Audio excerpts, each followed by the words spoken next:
Okay, we're going to continue on in the Apocrypha. This is the second book of Esdras, chapter 3, verse 4.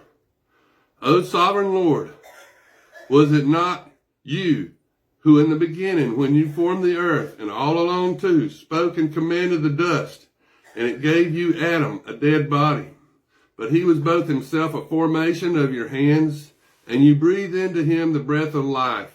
And he was made alive before you, and you led him into paradise, which your right hand planted before the earth appeared.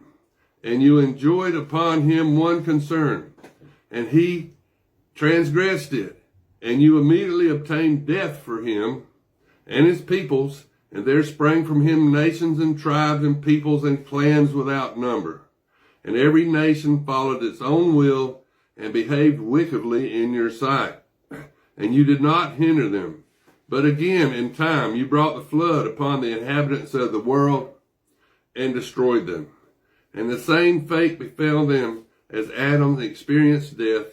They experienced the flood. But you left one of them, Noah, with his household, all the upright people that were descended from him. And it came to pass that when the inhabitants of the earth began to multiply, and the sons and the people and the nations grew very numerous, that they began again to be more ungodly than their predecessors. And it came to pass that when they did what was wrong in your sight, you chose for yourself one of them, whose name was Abraham, and you loved him, and to him alone you revealed the end of times secretly at night. And you made an everlasting agreement with him, and told him that you would never forsake his descendants, and you gave him Isaac. And to Isaac you gave Jacob and Esau. And you set Jacob apart for yourself, but you cut off Esau, and Jacob became a great multitude.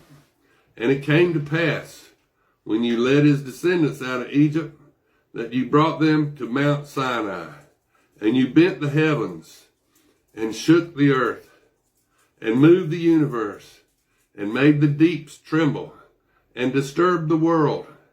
And your glory passed through the four gates of fire, earthquake, and wind, and cold, so that you might give the law to Jacob's descendants, and your command to the prosperity of Israel. Yet you did not take from them their wicked heart, so that your law might bear fruit among them. For the first Adam, burdened with a wicked heart, transgressed and was overcome, as were also all who were descended from him. So weakness became permanent, and the law was in the heart of the people with the evil root. And what was good departed, and what was evil remained. So the times passed, and the years came to an end, and you raised up for yourselves a slave named David. And you told him to build a city to bear your name, and to offer to you offerings of your own in it. This was done for many years. Then those who lived in the city sinned, acting in all respects just like Adam and his posterity had done.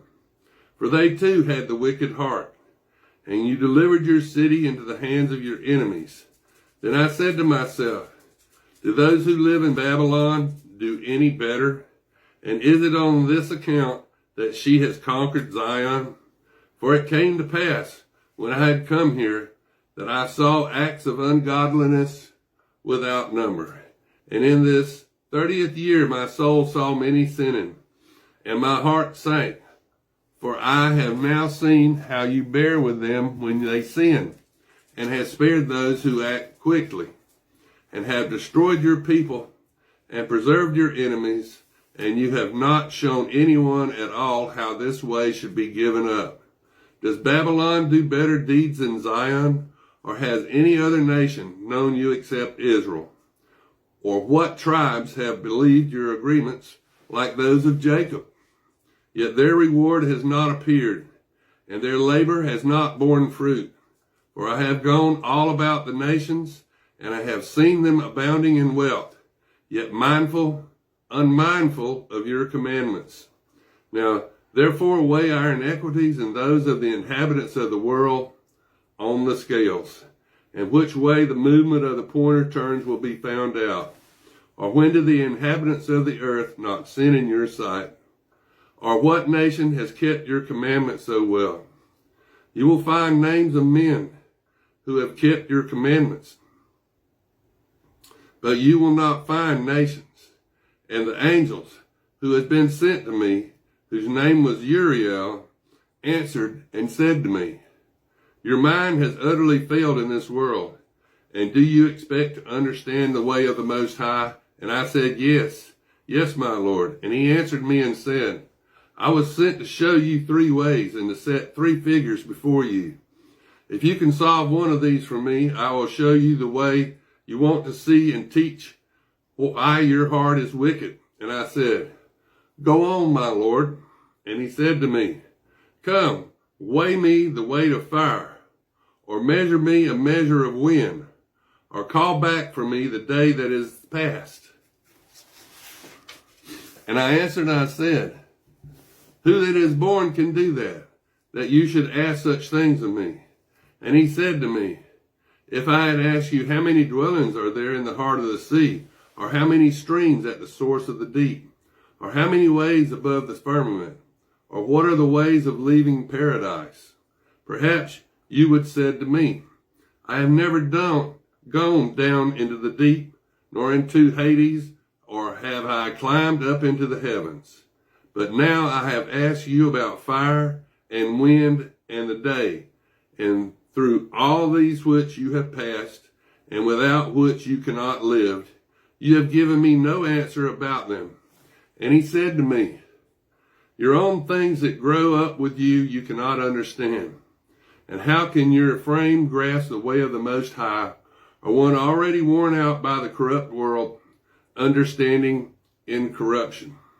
And when I heard this, I fell on my face and said to him, I would have been better that we should not have been here than to come here and live in ungodliness and suffer, without understanding why.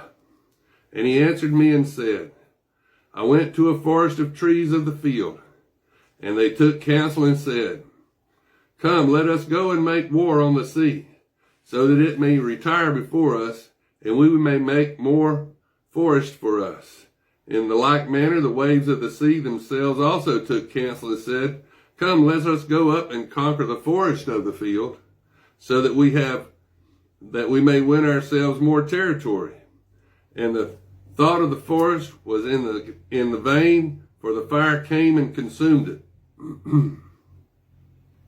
So was the thought of the sea waves, for the sand stood firm and stopped them.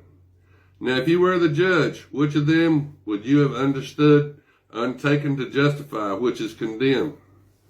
And I answered and said, it was a foolish plan that both formed. For the land is given to the forest, and the place of the sea is given to bear its waves. And he answered me and said, you have judged rightly, and why have you not judged so in your own case? For just as the land is given to the forest, and the sea to its waves, so those who live on the earth can understand only the things that are on the earth, and those who are above the heavens, the things that are above the height of the heavens. Then I answered and said, I beseech you, sir, to what end has the capacity for understanding been given me? For I did not mean to ask about ways above, but about those things which pass by us every day. Why, Israel is given up to the heathen in disgrace, and the people whom you love are given up to godless tribes. And the law of our forefathers is made of no effect, and written agreements are no more. And we pass from the world like locusts, and do not deserve to obtain mercy. But what will he do for his name by which we are called? It is about these things that I have asked. And he answered me and said, if you live, you will see. And if you survive, you will often marvel. For the age is hurrying fast to its end. For it will not be able to bear the things that are promised to the upright.